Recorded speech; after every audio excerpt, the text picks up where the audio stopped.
went to performing arts high school, and my choir director, once puberty hit and my voice changed, he said, you should look into singing classical music. And I said, well, I think you're an idiot.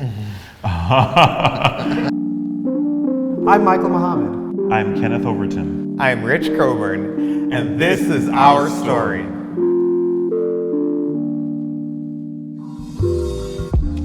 Race gets talked about very differently in the States than it does in Canada. That is much more part of a bigger conversation that sort of underlies in just the way we function on a day-to-day basis. The first time that I really got confronted with what may be a typical experience for some African Americans was spending 2 months in Virginia, and I was just really shocked. You know, I could walk around Montreal where I live for a day and not think about being black. Like, it did not happen that I walked around Virginia for a day and did not think about being black. My first time in Canada was 5 years ago, and I sang Porgy and Porgy and Bess in Montreal. It's often a very difficult piece to cast because you need an entire chorus and principals that are all black.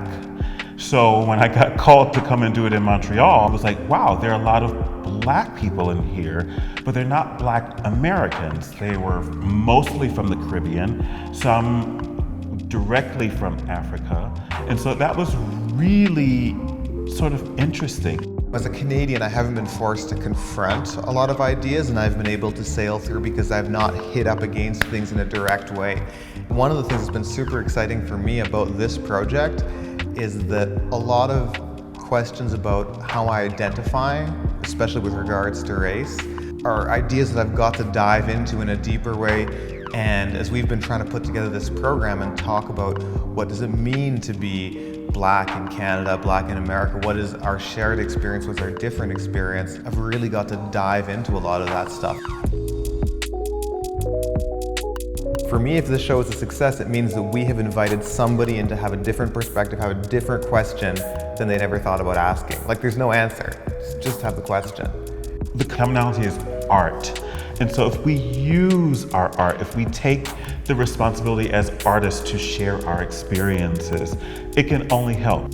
There is power in personal stories. There's a power in the way a person takes facts and then creates their truth. My story is the product of all of the people that came before me, and I feel like this overwhelming responsibility to continue to tell the story so that it doesn't get lost.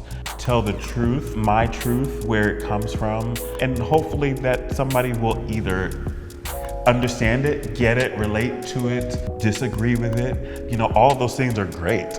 It's just a way for somebody to enrich their experience. It's a way for somebody to enrich their ability to empathize. By amplifying individual stories, we get to a deeper understanding of people's lived experiences, the deeper things that move us forward as human beings.